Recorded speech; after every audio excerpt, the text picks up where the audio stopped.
Alright, we're live. We're back in a sec, guys.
Keep misspelling the word live, so annoying.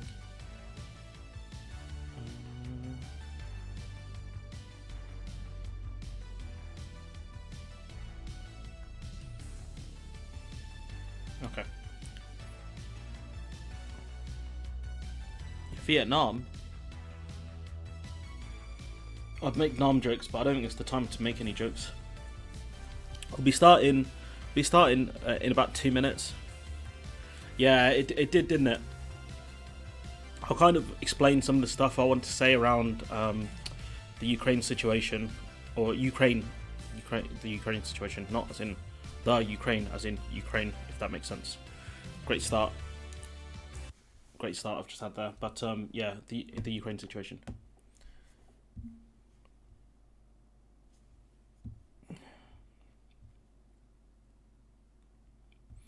But yeah, there's a lot to discuss around this. Oh, I see. Not a film I've watched. I don't watch a lot of films, to be fair.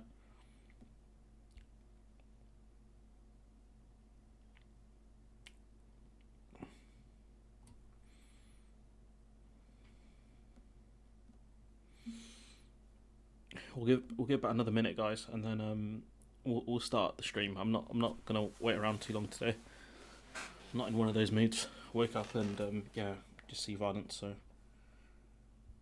need some chill time yesterday on Mario Kart, and I got it. So yeah, I'm gonna move all that stuff to a second channel.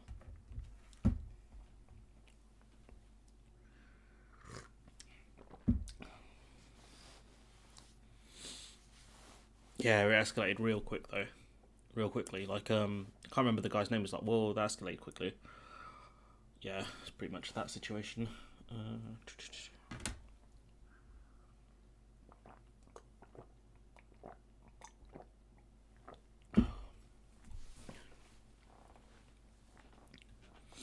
Alright, how many people have we got in here? 4 people? That'll do.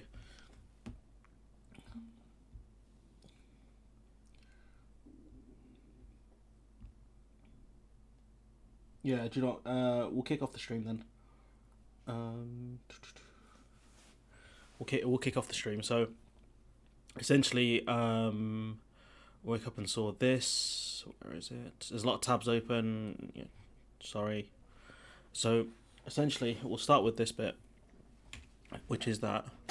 Crap. Just bear with me, guys. Someone's at the door.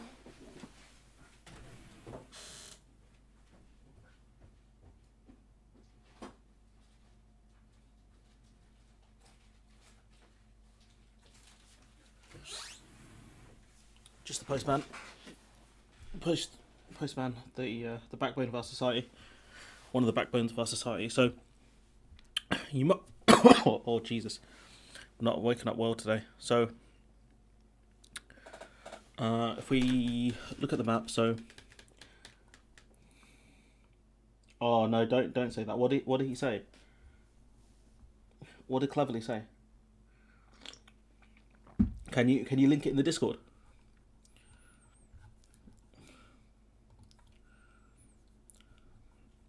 Can Kopak, link it in the Discord, please, if you can, and I'll have a look.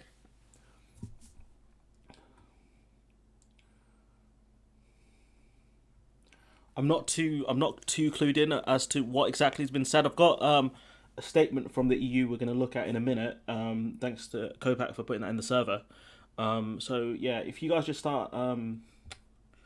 Just give me a sec. Invite, edit link.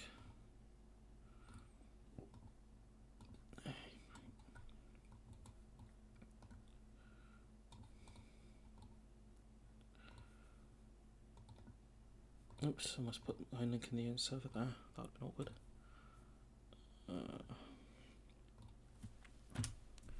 Is there anything specific you want me to get to? There's a link in the for the server there. You can just put it in there.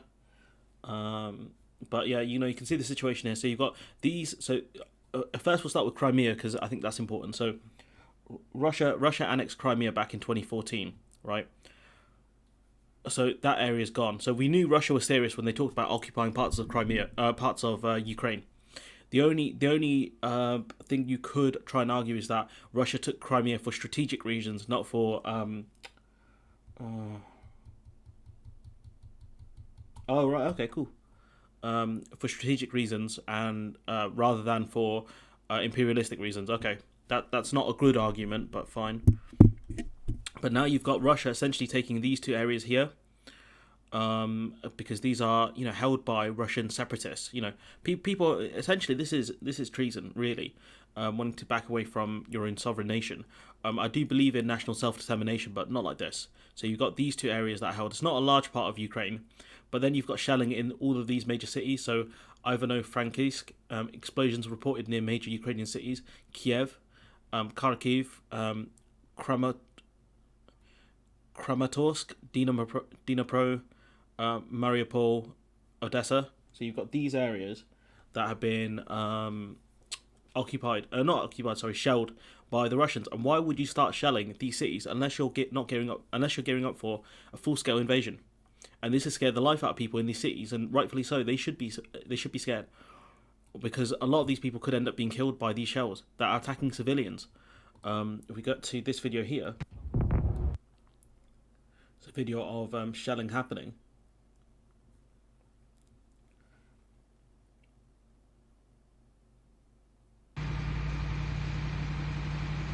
So they start shelling a building. And that could be a lot of people dead in that building. We don't know.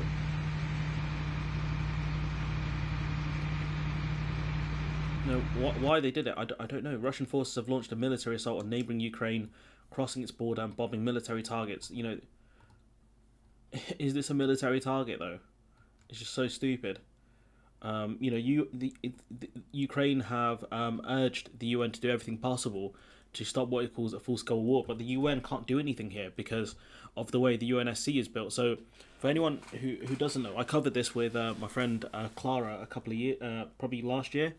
And how the UNSC works is you have a certain amount of permanent member states, so like the US, Russia, China, the UK, France, and a few others, right?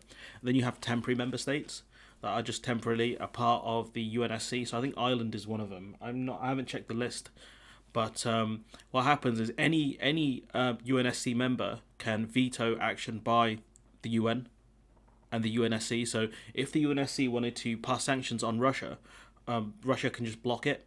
Literally that, Russia can just block it.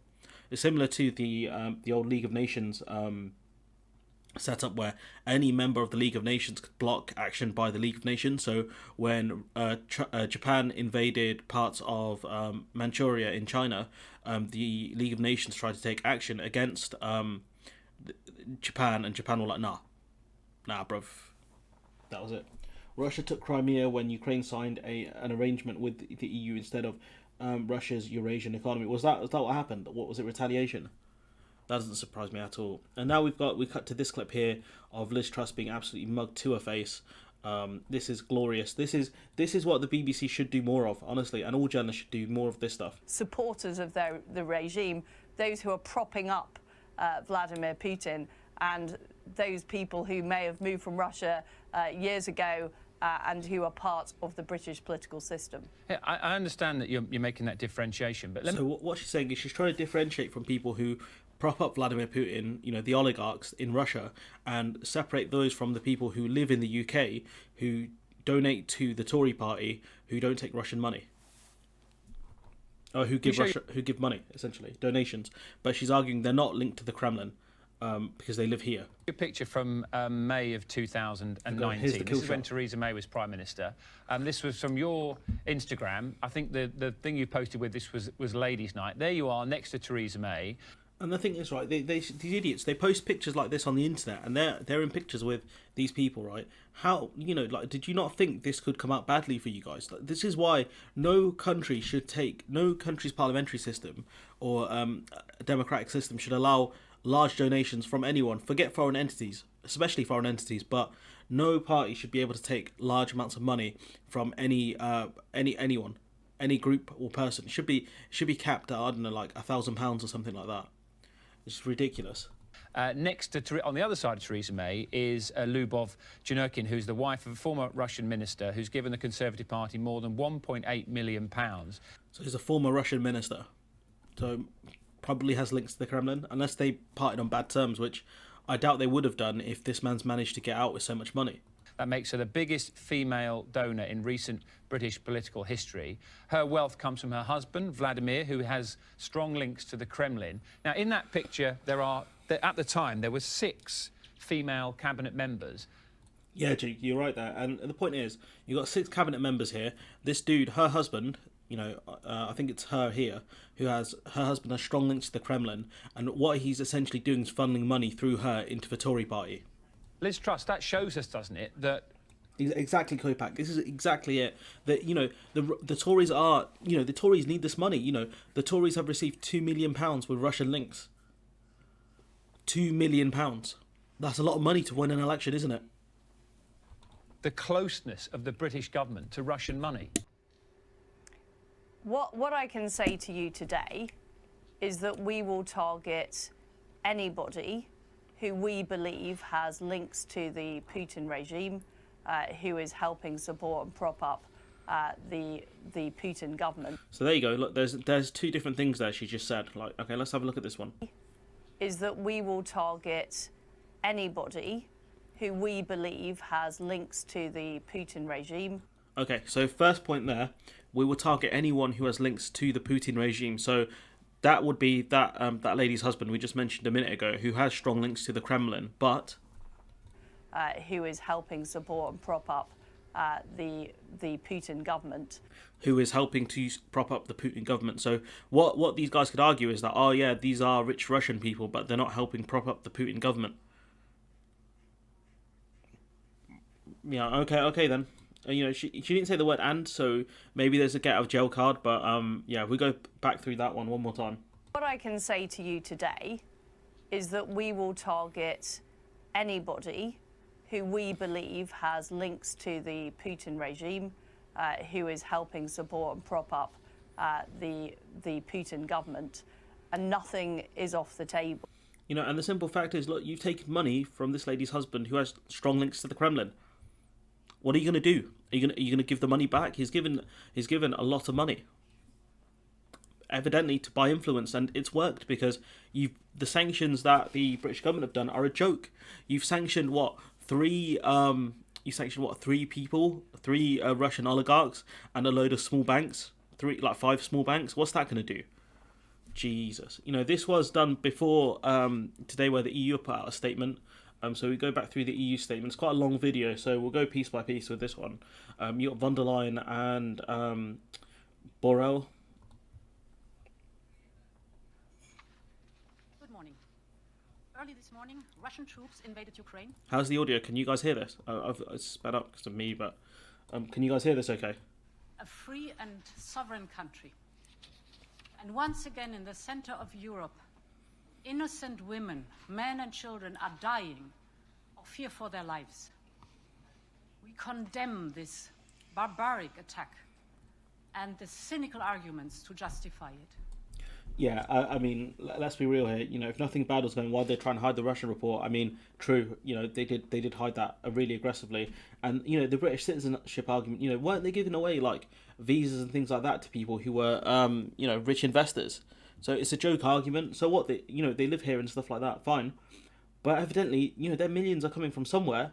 You know, all that money came from somewhere. You know, when Roman Abramovich bought the Chelsea football team, and you know, pumped loads of money into them. Where did that money come from? I think it was from oil and gas. It was from Gazprom, I believe. So, you know, where's that money coming from? That was when, you know, the Soviet Union collapsed and everything was a fire sale. If you have the right connections, you can buy things cheap. And that's essentially what happened and how a lot of these oligarchs made money. So it's just simply ridiculous to make these arguments. Huge movement in USD, United States dollar, in Russia, trying to get safe before sanctions. Yeah, I'm not surprised. It is President Putin Can you guys hear this okay? I just need someone to confirm it. who is bringing war back to Europe. And that's the key point here.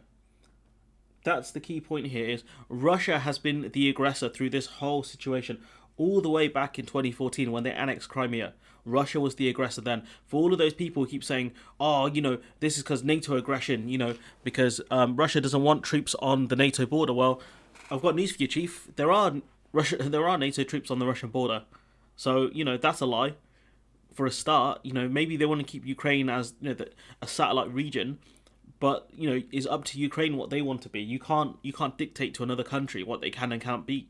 If Ukraine wants to stay part of Eurasia, fine. If it wants to join NATO and be part of the Western world, fine. You don't control Ukraine anymore. And so, I forgot my point now. We'll go back to this, but it's just ridiculous. And in these dark hours, the European Union and its people stand by Ukraine and its people. We are facing an unprecedented act of aggression by the Russian leadership against a sovereign, independent country. Which is true, and you know they've been doing this since 2014. Russia has been the aggressor consistently. That's what I want to say. They annexed Ukraine, aggressive action. They are the ones who amassed 100,000 troops on Ukraine's border. They are the ones who have declared the Russian separatist-held areas as an independent state, and then flooded a load of Russian soldiers in there. They are the ones who are allowing the shelling of cities in Ukraine to happen. We don't know if it's the Russian military that's doing this, or if those essentially the Russian-backed separatists in Ukraine that are doing this.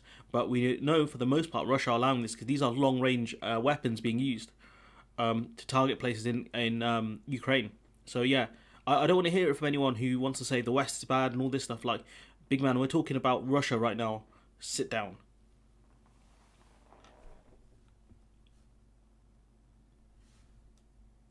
Just going back to the comments. Yeah, I'm pretty frustrated as well, mate, to be honest. I'm not going to lie. It's the age-old story of, well, there is no direct connection to money. However, a little digging reveals the chain. Yeah, exactly. You don't have to be Sherlock Holmes to figure this one out. Or Inspector Poirot. Spectators come out and say, war with Russia will see bills go up. You know, like, the simple fact is, we have to drop sanctions on them. That's it. It's not going to be a war with Russia. You have to cripple the economy. Russia's target is not only Donbas. The target is not only Ukraine. The target is the stability in Europe and the whole of the international peace order. She's right, though. Russia have targeted the rest of the Western world through, disinformation and misinformation, and buying essentially politicians. And you can argue, yeah, sure, other countries have done so, which is true, and that's why everyone should stop doing this. But point being is that Russia is specifically trying to destabilize Western countries. And we will hold President. Yeah, Russia has been getting closer to China, but the thing is, Russia need the West as an export market for oil and gas, because if they only export to China, it gives China a monopoly, and they can kind of dictate a much lower price. President Putin accountable for that. Later today, we will present a package of massive and targeted sanctions. I'll wait for those sanctions. When they come out, I'll try and do something on them. To European leaders for approval. With this package, we will target strategic sectors of the Russian economy by blocking their access to technologies and markets that are key for Russia. So from what I've heard, the Americans are going to be blocking, computer parts from Russia as well, which will do a lot of damage. So it'd be interesting to see what happens with that. We will weaken Russia's economic base and its capacity to modernize. And in addition, we will freeze Russian assets in the European Union and stop the access of Russian banks to European financial markets. That's what needs to happen here. That all Russian any oligarch linked assets in the UK or in Europe, that includes the UK, need to be frozen. All of it needs to be frozen. My brother was he's watching United versus Atletico yesterday, Atletico Madrid, right? And the Gazprom advert, the sponsorship is apparently gone, which is crazy. Like, that's happened so quickly. Like with the first package of sanctions, we are closely aligned with our partners and allies, the United States, the United Kingdom, Canada, but also, for example, Japan and Australia. These sanctions are designed... Let's have a look. Russian civilians are screwed. War continues. They get hit economically, have to fight. Sanctions and war will ruin the economy and civilians starve. They lose no matter what happens, which is true, yeah. And that's a consequence of war and sanctions. In Russia don't think Ukraine should exist. The only thing about it is what reveals Putin's team overseas, such as Corbyn, Galloway, Gavard, etc. I did see an interesting video from Secular Talk where he basically, one of Putin's top dons said, we want to give, we want to basically accept parts that, Ukrainian separatist parts into Russia. And Putin was like, yo, bro, like, no, we're talking about independence here, bro. We ain't talking about accepting them anywhere. So, yeah, it's a bit shaky. I'll try and find that video, actually. To take a heavy toll on the Kremlin's interests and their ability to finance war. Yeah, we'll talk about that in a few minutes, actually. Who's that? SD Wit. We'll talk about that. And we know that millions of Russians do not want war. President Putin is trying to turn the clock back to the times of the Russian Empire. Mm-hmm. But in doing so, he is putting at risk the future of the Russian people. It's true, he is. I call on Russia to immediately stop the violence and to withdraw its troops from Ukraine's territory.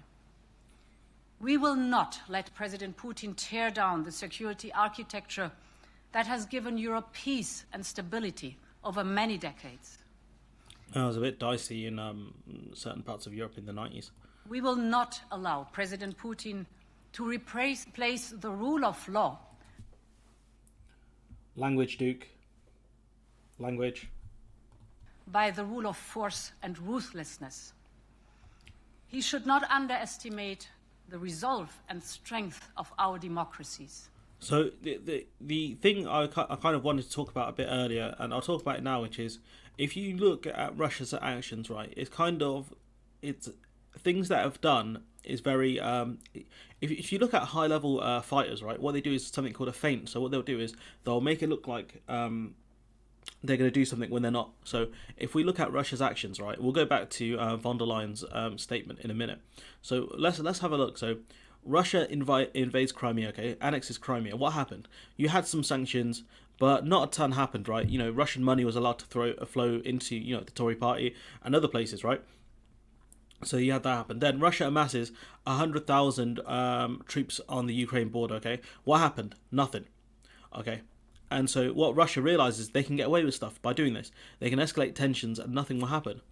And now we've got this, Russia taking over this part of Ukraine. And what's happened? We've threatened sanctions. The UK has done very little. The Americans are kind of still deliberating on it. Same with the EU. So what Russia are effectively doing is they're trying to figure out what they can get away with by throwing a series of feints. And that's kind of my reading of the situation. I could be wrong. 100% I'll admit if I'm wrong. But I think that's the way I've kind of read into it. But yeah, we'll go to see what's breaking recently. So Lithuania's president declares a state of emergency. So Lithuania's president has declared, according to Reuters, I'm not going to pronounce her name, sorry. Oh, sorry, his name. He plans to send the army to defend its borders in response to possible disturbances and provocations due to large military forces amassed in Russia and Belarus. There was one other thing I want to say was that Russian troops, because of the cold conditions, they can't stay outside the bases for too long because it's very cold out there. General Winter's no fool, and not many can defeat General Winter, if anyone. But you can see here, the Prime Minister of Estonia, which borders Russia, which I believe is a NATO member, saying we're going to help Ukraine with all the means we can, including political support and by sending weapons. Kallas saying we must do everything at EU and NATO level for this aggression, not to expand. Shia has advised Estonians to stay calm, and there is no threat currently on Estonian borders. Estonia, which, correct me if I'm wrong, is a NATO member. So Johnson's recognised the global crisis. Well done, Boris Johnson. Round of applause for you, my friend. So yeah, we have moved beyond the Cold War, really, because during the Cold War, I don't think the Russians would have made a move like this. But then again, they already had Ukraine during the Cold War. War has started. This is all out, and sanctions will hobble the Russian economy. But what sanctions are you going to do? Goes the UK was one of the first countries in Europe to send defensive weapons to help Ukraine, which is true, but we sell weapons to some of the worst people in the world. It's not a brag, is it? We sell weapons to anyone. Other allies have followed suit, and the UK will move days ahead, blah blah blah. Today, in concert with our allies, we will agree a massive package of economic sanctions designed to hobble the Russian economy. But the question is, are they going to do that though, because of the amount of Russian money they take, Russian linked money they take? I don't know. It's very concerning, the state of play at the moment. I'll go back to von der Leyen's statement. She's going to go in a second. It's going to be the other person. So I'll go back to comments. He changed it. Well done. Opposition parties need to keep hammering the Tories over Russian money. Yes, they do. Absolutely. 100% they do. International weapons dealers and manufacturers need to make an income. What do you expect after the withdrawal from Afghanistan? Those luxury yachts. Yeah, that's true. But the simple fact is the UK will sell weapons to anyone really. And history has proven that societies and alliances built on trust and freedom are resilient and successful. And that's exactly what the autocrats fear. The European Union stands with Ukraine and its people. We will continue to support them. Ukraine will prevail. I don't know if they will, because unless you're going to drop the hammer essentially and start, essentially make Russian sort of exports to Russia a no-go zone, freeze assets and everything else. I don't know how far people are willing to go here. The US will go all out, and the US will put pressure on other countries to go all out. But the question is, what are the EU and the UK going to do? That's the key question. Thank you. We need to wait for specifics. So once those come out, I'll try and cover them. I'll do a live stream on Saturday as well, around midday, and I'll cover it. I'm doing all right scheduling wise, so I should be fine. This dude here, we'll listen to him for about a minute. He's not got anything super important to say. Among the darkest hour for Europe since the end of World War II, a major nuclear power has attacked a neighbor country and is threatening reprisals of any other states that may come to its rescue. This is not only the greatest violation of international law, it's a violation of the basic principles of human coexistence. It's costing many lives with unknown consequences ahead of us. The European I'll get to your comments in a sec. Union will respond in the strongest possible terms. President of the European Council, President Michel, has called for a meeting of the European Council this evening, and they will agree and provide political guidance to adopt the stronger package, the harshest package of sanctions we have ever implemented. That's fine, the harshest set of sanctions you've ever implemented, that's fine, but is it going to go far enough? That's the key question, because this is a country that's done probably far worse than a lot of other countries that the EU has sanctioned. So the question is, how far are the EU willing to go here? Because no doubt China are looking at this situation and thinking, right, if nothing happens here, we can go take Taiwan, because that's what China have wanted for a long time now. As High Representative for the Foreign Affairs and Security Policy of the European Union, I will be in touch with our partners around the world to ensure the international community will be fully grasping the gravity of the moment, and to call strongly and united on Russia to cease immediately this behavior, intolerable behavior, and Russian leadership will face unprecedented isolation. This is not a question of blocks. This is not a question of diplomatic power games. It's a matter of life and death. It's about the future of our global community. Bear with me, guys. My mouse needs to be charged. And we will stand united with our transatlantic partners and with all European nations in defending this position. We stand united in saying that no violence and destruction as means to obtain political gains. We, the European Union, remain the stronger group of nations in the world, and this should not be underestimated. More immediately, we will be designing urgent assistance to Ukraine in this dire situation.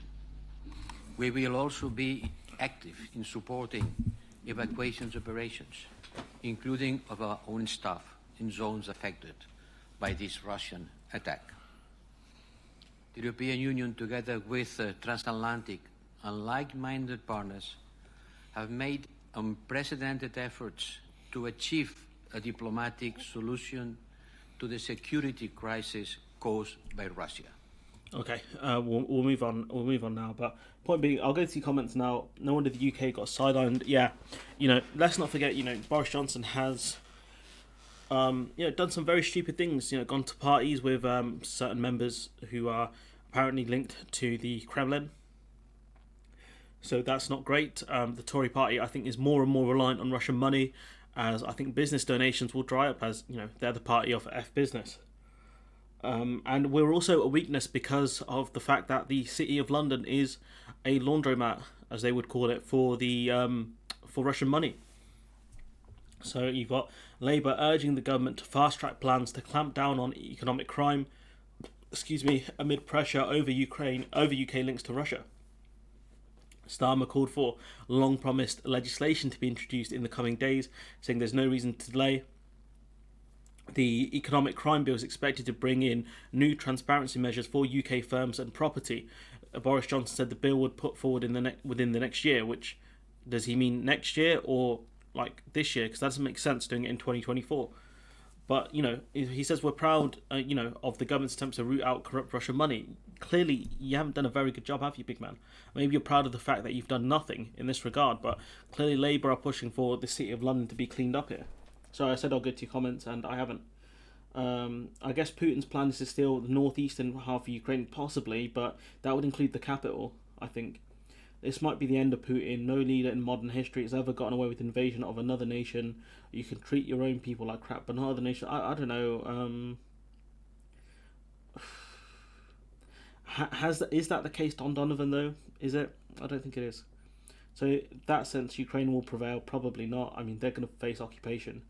Even the US had to leave Iraq and Afghanistan. Yeah, the difference is the Iraq and Afghanistan wars were extremely expensive because of the geography. Afghanistan and Iraq being very far away from the US, which obviously Ukraine isn't, and also the fact that the American sort of taxpayer was robbed by multiple different US companies who basically took them for a ride and took loads of money from them. So essentially, it won't be as expensive because this is Russia expanding its border outwards. So it wouldn't cost them a ton more really compared to the Iraq and Afghanistan wars. If Ukraine is held by Russian troops, Afghanistan will look like a kid's tea party. The Afghans were lightly armed. Ukrainian insurgents will be tooled up. Now, so you are very much underestimating the Taliban, and also the geography in that sense as well. Like, I don't mean this in a mean way, but the desert, desert countries are incredibly hard to invade, especially with the Taliban using very, very old school tactics, which is you disappear into the desert where helicopters can't go after you, drones struggle, etc. If General Winter's undefeated, but so is Major Sand. You don't mess with Major Sand. So yeah, the Russians will be more used to the Ukrainian weather than any other country were to the climate of Afghanistan. Russia struggled mainly with Finland because of the snow, but I don't think Ukraine and Russia are that different temperature-wise. Brexit's made the UK and the EU weak. It's true, it really has, but at the same time now, at least the EU can act without the UK vetoing any actions, because the UK could have done so. The UK could have vetoed tougher sanctions against Russia because of all the Russian money that certain parties are relying on. Loading up my bow, I mean, yeah, go for it, man. In my opinion, Rasputin has put all Ukrainian territory east of the Dnieper and all of the Ukrainian coast so he can put the screw on Moldova, possibly. That's true. The Ukraine, I think it's called Ukraine, not the Ukraine, but again, everyone's always mixed on that. Does not just have a couple-handed Kalashnikovs, they have much more. I mean, again, that's true, but the issue is like you can't compare like Afghanistan to any Western country because of the climate in Afghanistan. If you just have a look at it on maps, or even if you play the game, which one is it? Phantom Pain, you can see how difficult it is to hold on to places in Afghanistan. Especially when Western forces wouldn't want to live there because it's so hot. Yep, the Ukrainians have SAM missiles, RPGs, small tactical missile launchers, similar to Scuds, serious stuff. But, if that's the case, why have they struggled so much against Ukrainian separatists then, if they've got all of these weapons? Iraq was easy to invade, flat area, but hard to hold cities due to insurgencies. Ukraine can be the same, but Russia will be more brutal than the US was, which is true. You'll see a much bigger crackdown of potential dissidents from Russia if, Ukrainians turn to kind of guerrilla warfare. While the EU wanted to coordinate forces with, the UK said no. Remember the claim of the EU army during Brexit. With COVID and other factors, any effort to create a defensive force has been slowed. The only thing the EU can do is economic. It will be up to each individual member state to provide whatever manpower and resources they choose. Yeah, that's why NATO exists, really, and especially with Joe Biden in charge rather than Donald Trump. We should have more luck with NATO, really. Now we go to the House of Commons from the other day, which was yesterday. I should have live streamed it, but I didn't. Sorry, people. But yeah, let's have a look at this. Starmer calling for unity on this one, and Boris Johnson being a bloating idiot. Forward together, and that is what the UK has been organising. Mr. Speaker, I think How's the audio good? I think it's sped up again. No, it's fine. I heard the Prime Minister say that the Economic Triangle will be in the next session.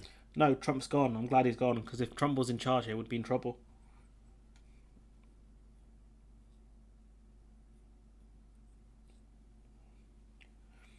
We'll see what happens with that. I don't think that'll be the case.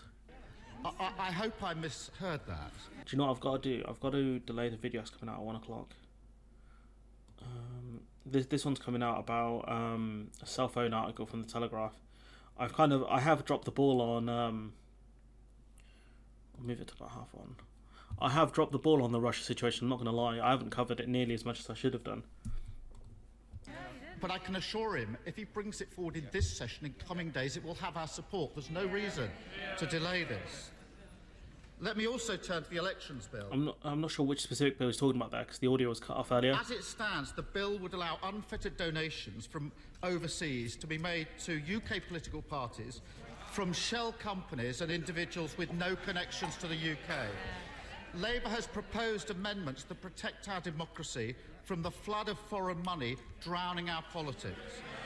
We can all now see how serious this is. And I agree with Starmer here. The influence of especially foreign big donations is a huge problem. A huge, huge problem. So will the Prime Minister now change course and support these measures in the House of Lords? Mr. Speaker, we have very tough laws, tough rules in this country to We don't. We really don't. stop foreign donations. We don't accept foreign donations. You have to be on the register of the UK electoral register to give to a UK political party. And before he starts, we know that's not very stringent considering this story here. But okay, go on, Johnson. Or did you want me to live stream, Kopak? Oh, PMQs. Yeah, that's my bad, man. I'll go back to doing it from next week. I lose track of the week sometimes. Chucking it around, Mr. Speaker, I just remind him the largest single corporate donation to the Labour Party came from a member of the Chinese Communist Party. So, okay, let's break this down, okay? So, Labour wants to stop foreign donations coming in from the Kremlin, right? Now, Boris Johnson's saying the largest donation has come from a person who's a member of the Chinese Communist Party. So, doesn't that tell you how easy it is, right? If Boris Johnson's telling the truth here, which he really does, doesn't that tell you how easy it is to funnel foreign money into the UK? Can we go back a sec? Look, he thinks it's a major own here, but it's more a cell phone, really. To the Labour Party came from a member of the Chinese Communist Party. So he's talking about how a member of the Chinese Communist Party managed to donate to the Labour Party, but then at the start of his little speech here, right, he talked about how the UK has some of the strongest laws against foreign money. Let's have a look. Let's go back and listen to this. In this country to stop foreign donations. We don't accept foreign donations. You have to be on the register of the UK electoral register. So let's figure this out, guys. Let's break this down bit by bit, okay? We have the toughest rules. You have to be on the electoral register and registered and blah blah blah, okay? So that makes our rules really tough according to Boris Johnson. And then also Boris Johnson saying Party came from a member of the Chinese Communist Party. So how does that make sense then? How can we also have the toughest rules, but then according to Boris Johnson, a party has taken money from a foreign government? Did you guys get that? Because I don't. He's not making sense here again. That bulb patch is disgusting, man. That's grim. No, Mr. Speaker. At this moment, as the House agreed yesterday, we have to stand united. And so he's getting booed down because they don't want unity. This is more. I bet you this is more cultural nonsense for a lot of those guys on the back bench. I note the Prime Minister did not agree to change the elections bill. That's cool. That's the key here, and he's kind of deflecting away from the point Johnson made, which I don't know if that's true. If the Labour Party did take a large donation from someone linked to the Chinese Communist Party, what I would say is no party should be taking large donations from anyone. Honestly, I think that's a mistake. Yeah, he only does care about short-term wins. And I ask him to take it away and look at it again. Those amendments in the Lords. Okay, read it. Boris Johnson, don't read. Putin has invaded a sovereign European nation. He is attacked because he fears openness and democracy, and because he knows that, given a choice, people will not choose to live under erratic, violent rule. Yeah, they did. Yeah. That's come out recently, hasn't it? Theresa May, I think, was pictured with one of them. This was about Barry Gardiner. I see. I remember Barry being in the news, but I couldn't remember what specifically had happened. He seeks division. We must stay united. He hopes for inaction, so we must take a stand. And here Starmer's trying to look as prime ministerial as possible. He believes that we're too corrupted to do the right thing, so we must prove him wrong. And I believe that we can. So will the Prime Minister work across the House to ensure that this is the end of the era of oligarch impunity? This country will That's it. That's the end of the clip, really. be homes. So I don't know what his response was, but if we go to Ian Blackford actually absolutely eviscerates Johnson here. Thank you, Mr. Speaker. Yesterday, this side of the House made clear that the SNP stands united against the Russian invasion of Ukraine, and this needs to be included with tougher and stronger sanctions. But as the chair of the Foreign Affairs Select Committee rightly said, we shouldn't be waiting for Russia to attack others to clean up the corruption and Russian money which has been fueling in the UK. Absolutely, 100% correct there. We shouldn't be waiting for this nonsense to happen now. Russia pretending to be defensive whilst invading. You can't be a defensive aggressor. It doesn't make sense. Under the Tories, a sewer of dirty Russian money has been allowed to run through London for years. I went to the Prime Minister, the then Foreign Secretary, in 2017, and I raised the issue of limited partnerships. Yeah, definitely should have done. Definitely should have done. But the thing is, right, this is where, as a party, you have to be very careful and keep a very clean house, so it doesn't come into a slinging match of, well, you took donations from X person and did this.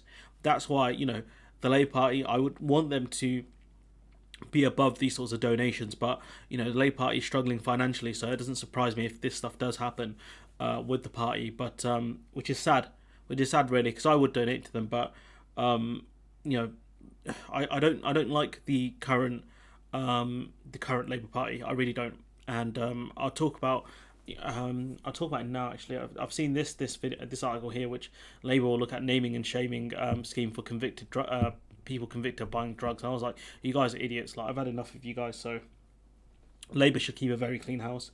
If you genuinely believe in the Labour Party, you should donate to them, even if it's a small amount, because it does help. But yeah, you know, I have a lot of problems with the current Labour Party, I'm not gonna lie. They are better than the Tories, no doubt. You know, it's not a high bar, but yeah. Anyways, we'll go back to the Ian Blackford, the King. Of which have been used to move $20.8 billion out of Russian banks. Corruption on an industrial scale.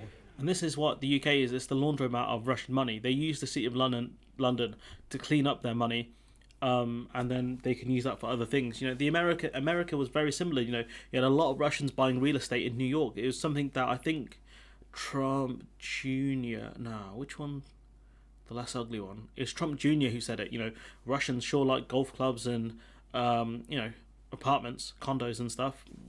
It's what they do. That's why they buy properties. Same thing. China's similar problem as well. They buy a lot of you know, UK you know, houses and things like that because they keep going up in value. It's a massive problem. Why did the Prime Minister do nothing back then, and why is he still doing nothing now? It's a big question there. That all this Russian money is funding into the UK and Johnson's done nothing about it. This was when he was then Foreign Secretary. Prime Minister. Mr. Speaker, I'm grateful to him. I think that he was right to come to me then, and I've always enjoyed talking to him, as I've told him many times. I think he's right on the issue. We do need to stop corrupt Russian money in London and every other financial capital. You've had what, 5 years to do this? What have you done then? Where are your results? That's why we've already taken the steps that we have taken, but we are going much further. What steps have you taken, big man? Because clearly they're not working. To uncloak the true owners of Russian companies and Russian properties in this country, and high time, Mr. Speaker. No country is doing more than the UK. No, you're not, bruv, because we're the laundromat of Russian money. No country has done more to funnel Russian money. Is that what you're going to say? Because if it's not, you're going to be lying. To tackle this issue. It's massive fraud this man is. Blackford. Mr. Speaker, that meeting was 5 years ago, and I offered to work with the Prime Minister 5 years ago, and nothing has happened. The truth is that Russian oligarchs who give the right people in power a golden handshake have been welcomed into London for years. Their activities weren't stopped, they were encouraged. So we had that visa scheme for high-profile investors, and you know, something the UK scrapped recently. But you know, there were discussions around that sort of stuff. And plenty of these golden handshakes just so happened to find their way into the coffers of the Conservative Party. Burn, burn. Mr. Speaker, £2.3 million, in fact. Oligarchs? No, I think he said oligarchs. Since the Prime Minister took office, a leading American £1 million in the Conservative Party. Mr. Speaker, £2.3 million, in fact, since the Prime Minister took office. A leading American think tank has publicly raised concerns, and I quote, about the close ties between Russian money and the United Kingdom's ruling Conservative Party. Something Starmer should have mentioned. Again, you know, like, Ian Blackford does a much better job at PMQs at times than Starmer will ever do. A block to stronger sanctions. Yep. How can our allies trust this Prime Minister to clean up dirty Russian money in the UK when he won't even clean up his own political party? Will he finally commit finally commit to giving up the 2.3 million his party has raised in from Russian oligarchs? Prime Minister. You know, that's a really good question. That, you know, you've taken, you know, by the looks of it, all of this Russian money. Are you going to give it back? Because evidently they've bought influence. That's why we haven't done anything. We haven't even looked at Russian influence in elections and the referendum. It's crazy. Let's see. Ian made a mistake. He misspoke when he said Tory party. He should have said traitor party. Eric and Don Jr. both boasted over Russian investment, and Jared's family firm was helping both China and Russia get golden visas. See, that's yeah. Thank you for that, DeWitt. That's exactly what I'm talking about. Ian should wear some blue. He's not Braveheart. He's more charismatic, obviously, but it's not just that either. He's cited specific examples of you know, these things happening, which Starmer doesn't do. Mr. Speaker. Which is sad for a former lawyer. You could come up with examples, but again, the Labour isn't the Labour, you know, kind of house isn't the cleanest one, and that's a problem. I just think it's very important for the House to understand we do not raise money from Russian oligarchs, people who give money to this.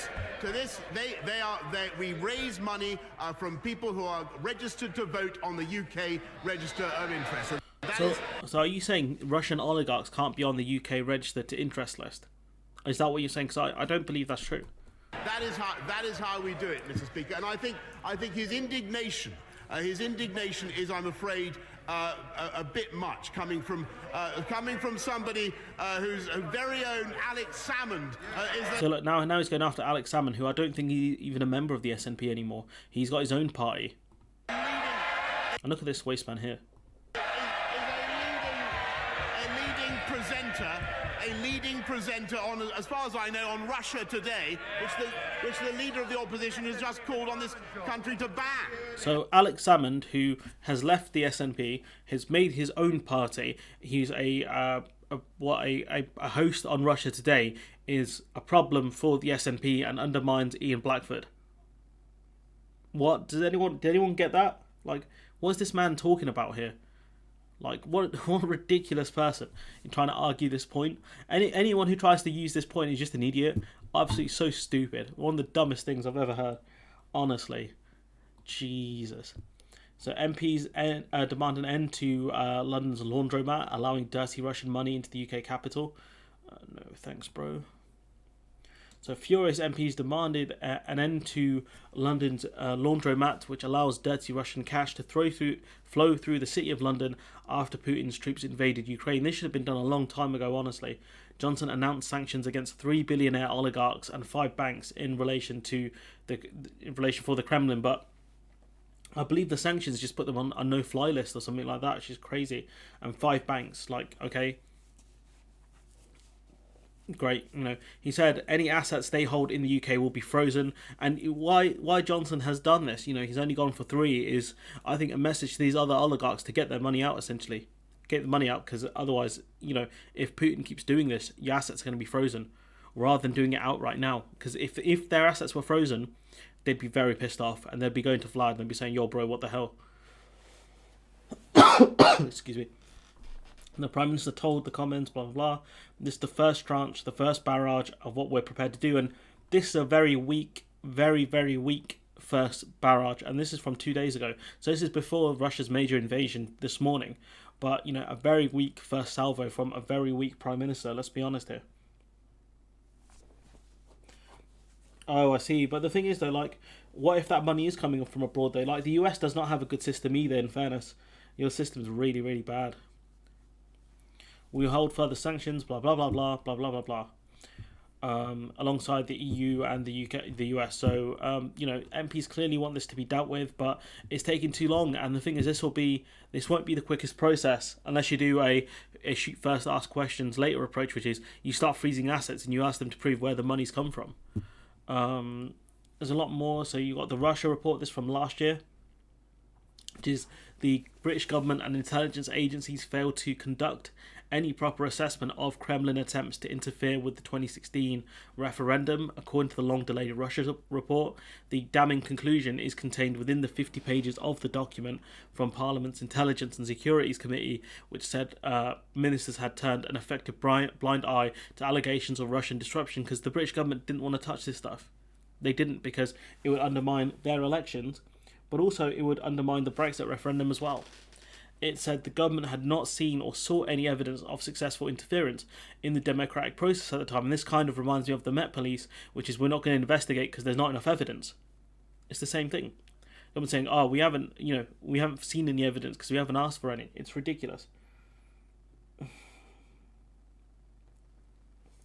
The report reveals that no one in government knew if Russia had interfered or sought to influence the referendum because they did not want to know, said Stuart Hossey, an SNP MP who sits on the cross-party committee. The UK have actively avoided looking for evidence that Russia interfered. We were told that they hadn't seen any evidence, but that is meaningless if you haven't looked for it, which is true. That's the sad reality of it. This is a much longer article about party funding linked to Russia, how much of the Tories benefited. So we already know it's in the millions. But this is a very long article. I don't know if I want to go through it all now, actually, just thinking about it.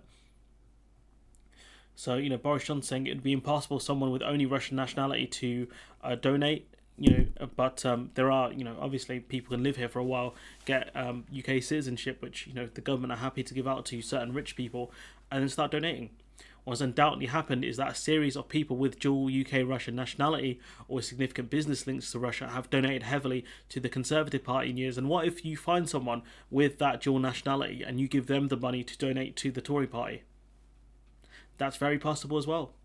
A Labour Party calculation based on the Electoral Commission information estimated that donors who had made money from Russia or Russians had given £1.93 million to either the Tory Party or constituency associates since Johnson became Prime Minister. So almost £2 million since he became Prime Minister, which was less than 2 years ago? Crazy, right? That's so much money. It's almost £1 million a year. Ian Blackford, the SNP's leader, puts that number at £2.3 million, which I'm assuming is since Johnson became Prime Minister, but I could be wrong. Oligarchs is a loose term, but is often associated in this context with very rich people who made money from the financial free-for-all at the end of the Soviet Union, really. They bought up resources really cheap. Those who have donated to the Tories since Johnson entered in number 10 in July 2019 deny either that any of their wealth has murky origins or that they are under any sort of Russian influence over how they use it. I mean, okay, sure, I genuinely believe that, sure, okay. These men just give you money and, there's no influence, okay. The biggest single group was Lyubov Chunikin, who donated £700,000, a British national since 2011. She is married to Vladimir Chunikin. This is the person we spoke about earlier, a former deputy finance minister under Vlad, who published in the Pandora Papers in October suggested he was allowed to leave Russia in 2004 with assets worth around £366 million and retain Russian business connections. So this gentleman here, who has donated £700,000 to the Tory party, was allowed to leave Russia with £366 million and retain his Russian business connections. Why would Russia let him leave with so much money and retain these connections? And now this man has donated £700,000 to the Tory party. Was this from the Russian money that he left with back in 2004? And you could argue that, what if it's new money? What if he's invested some of that money, he's made some new money, and blah, blah, blah. Its origins are still from sus sources, really. And we'll talk about that at the end of the article, because they do mention something similar to that. Have I lost the audience? Is everyone gone? Oh, no, not quite. So, what is certain is that Lyubov Chunikin is a generous donor and something of a presence in Tory circles. She had a winning bid at the party's 2020 fundraising ball for the prize of games of tennis with Johnson. Gee, I wonder what they spoke about. Did I say 366 million? That's the amount of money he left with, not the amount of money he donated. Where had he gone? That's the amount of money he left Russia with. And here's an interesting one. So another Tory donor in the Johnson era is Mohammed Al-Mesri, who was given £258,000 over the period whilst I'm assuming Johnson was in charge. Al-Mesri advised on a lucrative telecom deal in Russia in 2005 with a company that a Swiss tribunal subsequently found to be controlled by an associate of Vladimir Putin. So this is to do with a telecoms deal which has links to Vladimir, and the person who has bought this telecom, whatever's specifically happened here, has links to Vlad. actually told the FT in July he had made £7 million in the country, but only prior to 2008. So I'm assuming he's made £7 million in 2008 in Russia. And he said, not a penny that I earned in Russia has even remotely come close to being invested in the UK political system. Now, this is where it gets very dodgy, because say for example he's made £7 million, right, in dollars even, in Russia. I'm gonna sneeze. No, I'm not. So he's made £7 million in Russia, right? He has, say for example, if he has invested some of that money in the UK, he's made a couple million, or whatever, a couple £100,000. He donates that money he's made recently to the Tory party. So technically he's telling the truth that not a penny he earned in Russia has been invested in the Tory party, but what he does is with that money he made in Russia, he lives off that money. You know, he uses that money for other things, but the money he makes through, you know, arrangements, business deals, or whatever, that money he invests in the Tory party. I could be wrong. I don't want to get sued by a rich Russian guy, so I'll be very careful. But the point is, we've seen this before with oh god, that's grim. What's happened before is, was it the NRA, the National Rifle Association? They were taking money from all sorts of different places in the US and outside the US, and they were also a large donor to the RNC, the Republican Party. And so, you know, some of the money that the RNC donated, you know, they could funnel it through and do other things with it, but they would use that money to sustain them and use the American donated money to give to the RNC, if that makes sense. So they would act as if it's two separate pots of money when it isn't. And, you know, I'm not going to accuse this gentleman of doing the same, but it kind of feels like he's doing the same. You know, he's made money in Russia. Maybe he lives off that money, and, you know, he's invested that money in the UK, and that money he's made via investments, that's some of the money he's donated to the Tory party, if that makes sense. So it sounds rough where you are, man. Under electoral laws for Great Britain, they are very slightly Northern Ireland, donations to parties can only be made from people on the UK electoral register or from UK registered companies and other organisations such as unions. But how far do the checks go? Because if they start setting up shell companies and things like that, could they donate via them? The only people allowed to go on the electoral register in England are British citizens, people with EU citizens living in the UK, and Commonwealth citizens who can live in the UK. So not exactly Russians, but, you know, I don't think it's that hard for them to get citizenship. And once they do, they can funnel, you know, donate money to the Tory party, or no doubt someone can give them the money to donate to the Tory party. That's one of the things that could happen. I don't think there's anything more I really wanted to talk about. Was there anything you guys want me to say? Has anyone posted anything in the server? No. So I'll keep an eye out for the sanctions. And to see what's going on with that. But I don't think there's anything more I really want to talk about so far. Johnson's promised massive sanctions. I don't think anything's come out about it yet. When's this published? About an hour ago. Hobble the Russian economy. I don't think there's anything. They haven't offered any specifics yet on the situation. I'll see if the BBC have put anything up. Which one is it? I think it's this one. I'll see if is there anything new. No, it doesn't look like anything new has happened. So the latest areas where attacks are believed to be taking place. So Zelensky says his country's armed forces are repelling attacks in Donbass, areas of eastern Ukraine. So I think Donbass is over here, this area. By Russia, by contrast, says that it's met little resistance. The Ukrainian military says it's killed 50 Russian occupiers. So we don't know if those are Russian separatists or Russian soldiers, and shot down at least 6 Russian aircraft, although this has not been independently verified. So the Ukrainian military are claiming they're kicking ass, really, but we don't know if that's true. Missile hits Ukrainian airport, so we can watch this one. And, you know, that airport would be full of civilians trying to escape, really. No, von der Leyen didn't say anything specific about sanctions either. Let's see.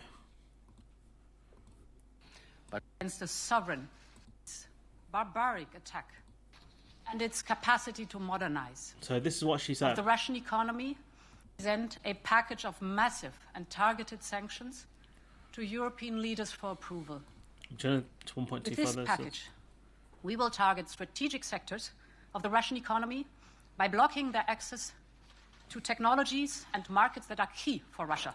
Essentially, he's talking about targeting key areas of Russia, but economic and other things. Trying to stop them from getting certain things, but that was all general, very vague, stuff we're not going to know about. Russia attacking, a Ukrainian airport by the looks of it. And again, that's going to be full of civilians. That's going to be full of civilians, and a lot of people could have died there. People were trying to escape the conflict. It's just absolute barbarism. A Russian attack, a turning point in European history. Macron. So Macron saying, in a televised address, he says France will stand by Ukraine. Macron adds that Russia's actions will have durable and deep consequences for the continent. So there's a bit here what the Russian military claiming. Russian military has put out a statement making a variety of claims about the nature of the invasion. It repeats the claim that its assault on Ukraine was launched to protect the Russian-backed separatist areas of Donbass, which Russia said was being attacked by the Ukrainian military. So you're telling me, right, a Russian separatist area that's full of people who are trying to leave Ukraine, annex parts of Ukraine, have been attacked by the Ukrainian military? What? Can you believe that, guys? Like, it obviously is being attacked by the Ukrainian military. They're trying to secede from Ukraine. Experts say this is almost certainly false, and Western governments have been warning for weeks that Russia would create a pretext to justify invasion, and that's it. That's their pretext. They're attacking essentially Russians in an area which they're trying to secede from their nation. Charles Michael called for emergency commission meeting over the actions to be taken. Meanwhile, civilians will get caught in all this and will suffer no matter what actions are taken or not taken, which is absolutely true. The only ones who really suffer in war are the people, the ordinary people. Russia also says it strikes a high precision, targeting only military infrastructure. Yes, a civilian airport and a block of people, very military. We are seeing reports that 30 Ukrainian citizens have been killed, including at least 18 people near the port of Odessa in a military missile strike. Yes, very, very targeted. The Russian military also says that Ukrainian armed forces are fleeing en masse, abandoning their weapons and posts. Ukraine, by contrast, says it has killed about 50 Russian occupiers. But none of this is really verified. So Russian media covering this. So the majority of Russia media is controlled in Russia, which goes some way in explaining the country's TV channels are presenting the invasion as an act of self-defense, which is it's almost impossible to claim an invasion is an act of self-defense. Many channels have been quoting Defense Ministry statements stressing that high-precision weapons were being used, despite civilians being killed. Okay, I've heard this rhetoric before. Several news bulletins have featured Vox Pop interviews in the rebel-held regions in eastern Ukraine with apparent joyous locals. Some of these people might be happy with this because this is what they wanted, to be part of Russia when they could have moved to Russia. But okay. It's magnificent. There's no other words. Oh my god, this brazen propaganda there. Lithuania's president has declared a state of emergency, according to the Reuters news agency, with the president saying he plans to send the army to defend its borders. I think we've mentioned this before. Must do everything. We mentioned this before. So this is from earlier in the day at 12:30. So I don't know if anything else has moved since then. So it might be a good place to call the stream.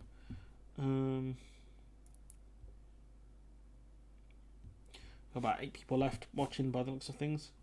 We'll see what happens with this. I'll try and keep a better eye on it than I have done recently.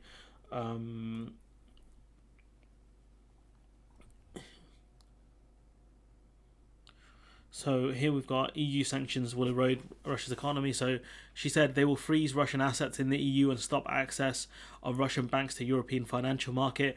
The measure will impact Russia severely, increasing capital outflow as people try and get their money out, raising inflation and gradually eroding industrial basis, so Russia won't be able to manufacture as much, so weapons and things like that, or weaken Russia's technological position in key areas, from high-tech components to cutting-edge software.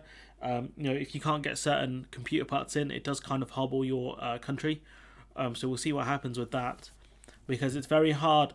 It'd be very hard for the Russians to kind of compete with the major chip manufacturers like Intel, AMD, Nvidia, ARM, for example. It'd be very hard for the Russians to kind of get up to spec with those sorts of things. So if those things start being sanctioned, sort of, not allowing Russians to purchase those. That would be very dangerous. I do have a friend in Russia. I did want to talk to him about it, but I'm not sure what I'd even ask him. I don't know what he'd say. I think once, if all of their foreign assets are frozen, I think that's when they'll turn on him. I think if they freeze everything that they have, I'm talking like any foreign funds they have, right? Be it houses, money, especially liquid assets, anything that, once all their assets are frozen, that's when they'll turn on him. But not until then. Not until then. And the problem is, if they do turn on him, he can just put him in the gulag, or he could have him assassinated. Really, so there they are in awkward spots. They'd all have to kind of team up and get him. But again, we know Russia loves an assassination. Well, at least Vlad does. Yeah, I mean, we kind of spoke about it a minute ago. I don't have the map up anymore. Can I get it up?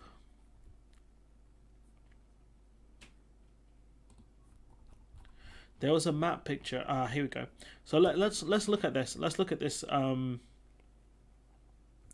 Let's remember what happened. So, 2014, Russia invades Crimea. They got hit with sanctions. He would have known this. Now, he amassed Russian troops on the Ukrainian border, and he waited. Why did he wait? He waited for a pretext, but also I think he waited to see what the West's reaction would be. And once he saw, the Western reaction was, we'll drop some sanctions and things like that, he was like, cool, you're going to do nothing. And that's when he started the invasion. That's when I think he realised they're not going to do much, and that's why he went for it. And now he's going to wait and see. He's going to shell the areas, right? Shell areas of Ukraine, but I think he's going to wait to see how bad these sanctions are as he holds this area here, right? And if the sanctions aren't that bad, if we don't go all out, he's going to invade the rest. The only problem is you have to leave something on the table to say, once you go out of these areas, you're going to get hit the highest level sanctions. Because once you hit him with the highest level sanctions, there's nothing left. Yeah, that's all he's waiting for. It's just a feint, moving 100,000 Russian troops to the border, and then moving them out. He claims they were just, war games, practice. 100,000 troops, really? That's bigger than all of Ukraine's military and reservist forces. Okay. But yeah, I think, why I think he's doing this is because he's 70 years old, right? He's dying. I think he wants his legacy to be the guy who started the rebuild of the Russian Empire. I think that's what he wanted. There was a clip in Simpsons, right? Let's see if I can find it. Let me see if I can find it.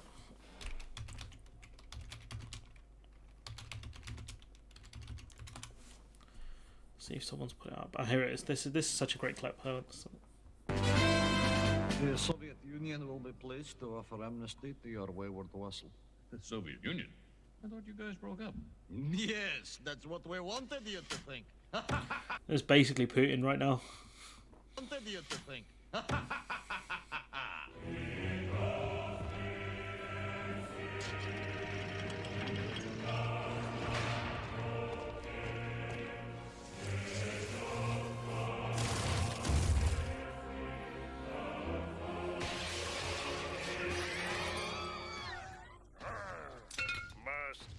Capitalism. It's pretty funny. I wonder how much longer the other clip goes. Well, sir, out on his behalf. It doesn't really go much longer. That's a really a low grade clip. But yeah, let's watch it again, guys. It made me laugh. The Soviet Union will be pleased to offer amnesty to your wayward vassal. The Soviet Union? I thought you guys broke up. Yes, that's what we wanted you to think. She makes me laugh, sorry.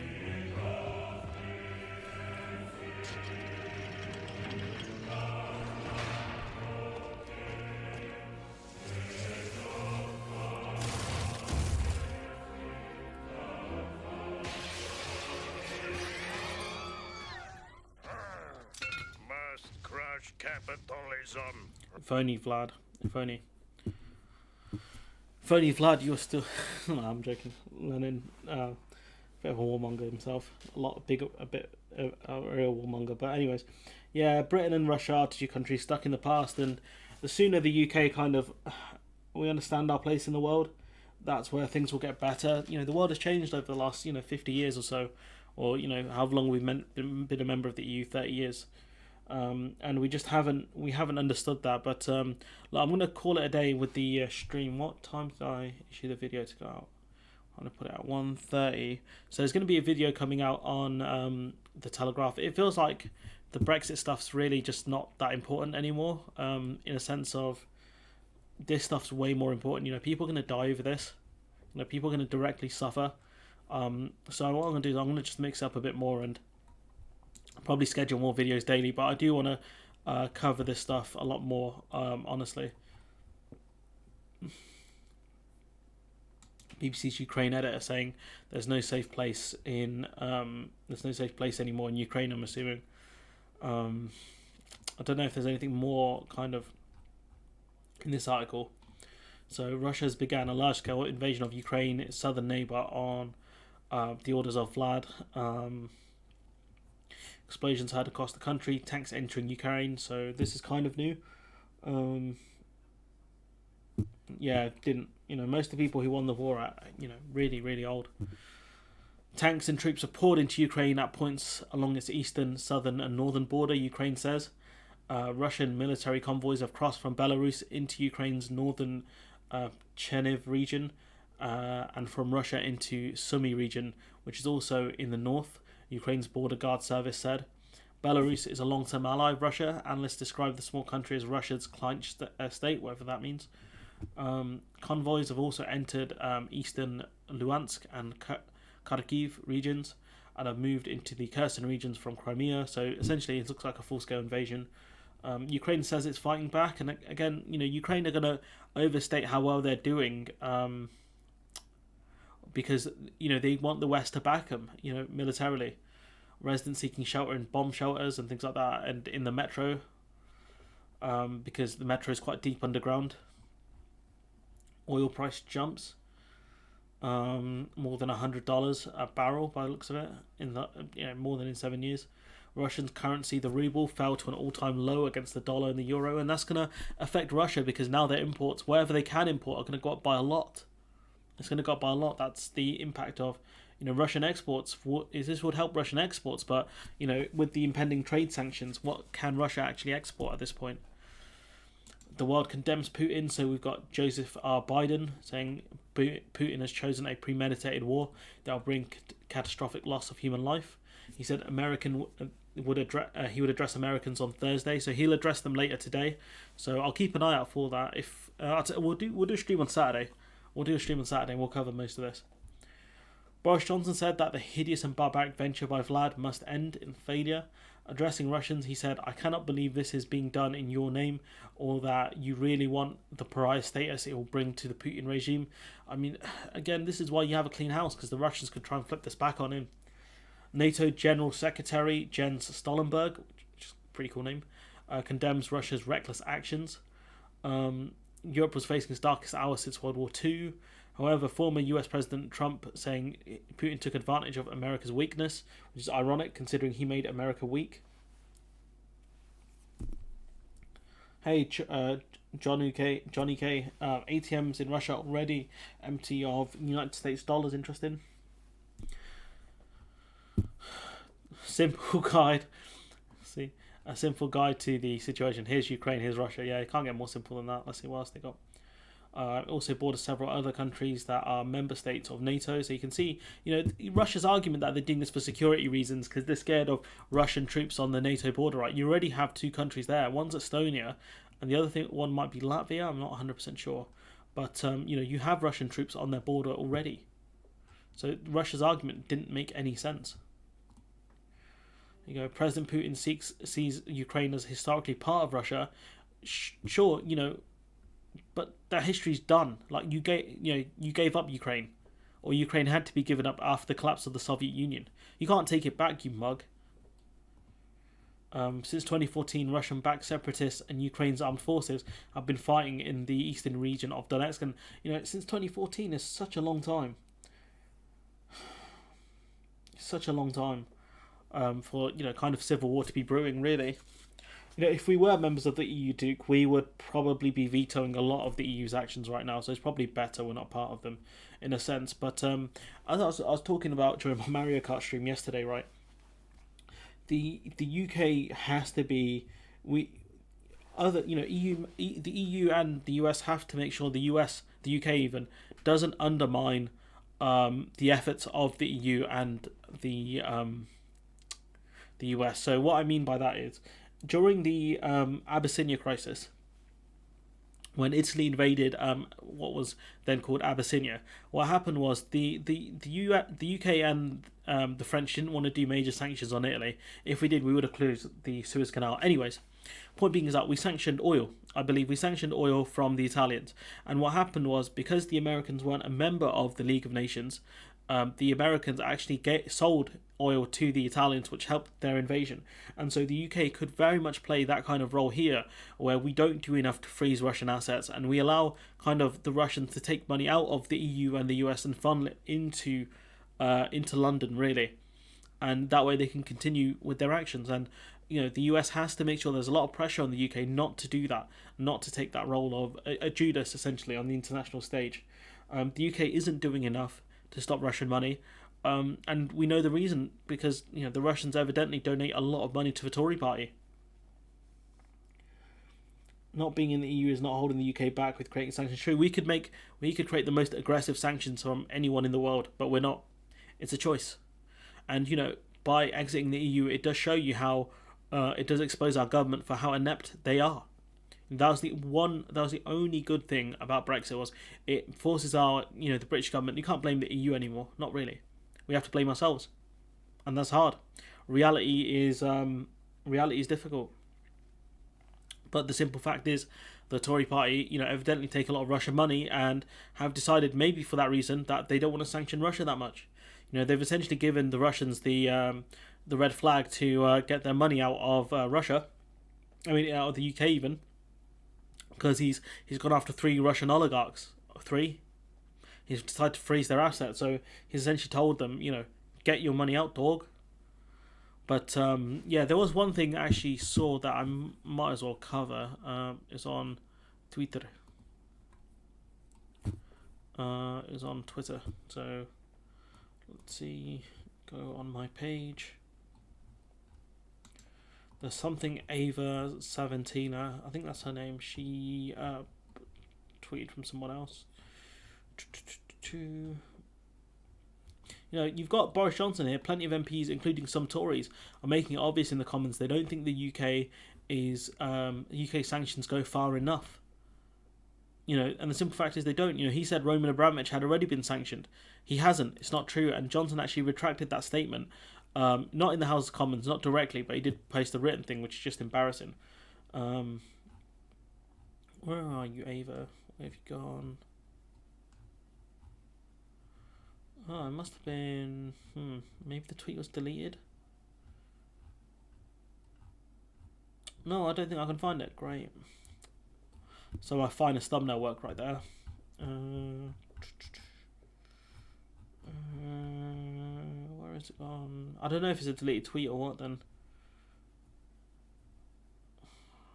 That's annoying. But basically, it was a guy talking about how... Oh, that's something I need to cover as well. There's so much stuff I need to talk about, and it's just so upsetting I can't get to all of it.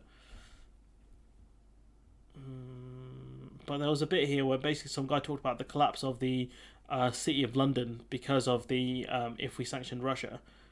And look, this is a point here from. Have I lost the audience? No. This is a point here from Robert Peston. Robert Peston, who is a senior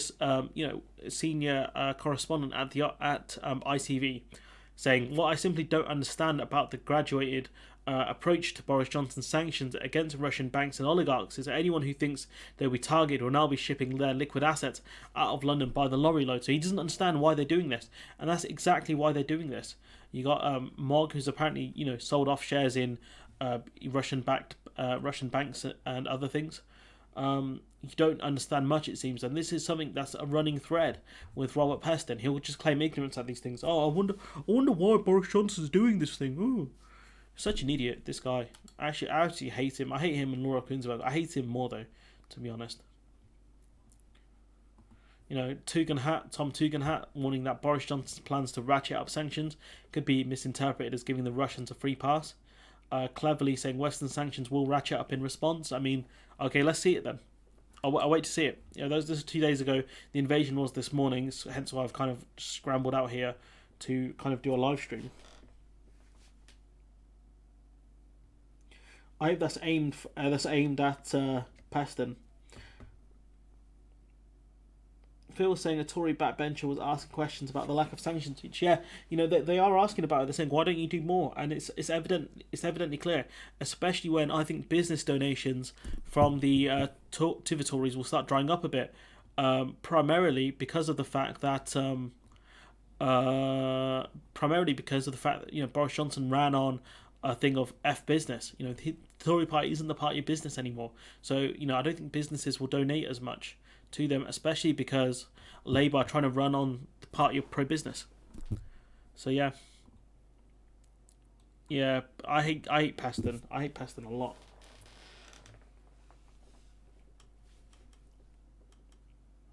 So Putin has been doing a workaround since the first sanctions were put on Russia, so some money will move through, but coordinated efforts by major economic powers. Yeah, they've got to do it all at once so the money can't move anywhere.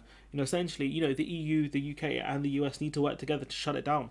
To shut down, you know, as much Russian money as possible that's linked to the Kremlin. And, you know, they need to start sanctioning Russia a lot. You know, this war effort, as soon as, you know, Russia can't produce any more weapons and things like that, and, you know, people start struggling, that's when this war will end. You know, they need to make it a short and sharp affair. That's what the Western forces have to do. That's what sanctions typically aim to do, is aim to impact the ordinary person. But I think what they need to do here is target the oligarchs more than anything. Start freezing assets. Really, really damage them. Put them on no-fly list. Make sure they have to stay in Russia. That's what I would do. No-fly list. Anyone linked to the Kremlin, no-fly list. Can't leave whatever country they're in. For a start, freeze all their assets. Make them prove where that money's come from. That's what I would be doing right here. And if any of that money's original source of Russia, frozen. Straight freeze. But yeah, I'm going to leave the live stream here. I think my video's just gone live as well. Yeah, the Telegraph writes a huge cell phone article. So what I'll do is I'm going to post a link to this video here in the chat. If you guys could go and watch that, that would be really nice of y'all to do. That video is a fair bit of work. But yeah, I'll post this in the chat. But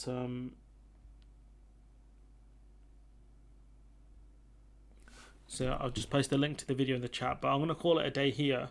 But yeah, you know, that's the link to the video there. Just posted that. But yeah, you know, as always, you know, take it easy, guys, and I'm actually remember to hit the end stream button. I hate people who swanny around pretending they don't know anything when they do know. Yeah, I mean, it's just annoying, isn't it? Because if you don't know, you should not be in the job that you're in, my friend. That's the top and bottom of it. If there's something that, you know, an ordinary person like myself knows and you don't, and you're a senior correspondent for that thing, yeah, I'd be seriously looking at his credentials. I would seriously be looking at his credentials. But yeah, thank you, Daniel. Was that Danielle? Well, that's one way to end the stream, I guess. But Van Werven. But yeah, I'll catch you guys on.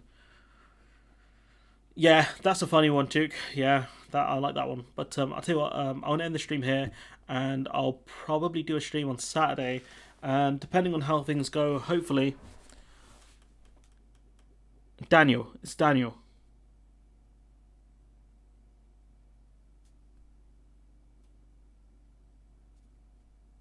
I'm going to go with Daniel. I could be wrong. I'll wait for you to confirm. But yeah, I'm hoping, I don't know how it's going to work exactly, but I think it'll be on Max's stream. So,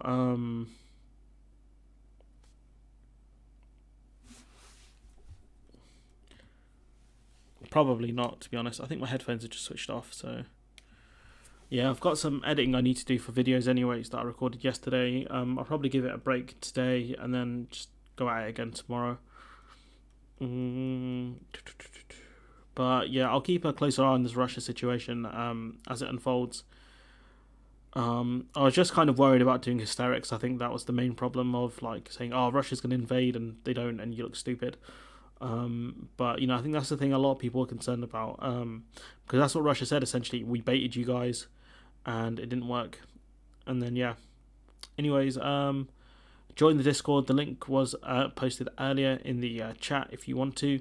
I'm going to end the stream here. If you could watch the video I posted, that would be very nice. But, yeah, I'll catch you guys on Saturday.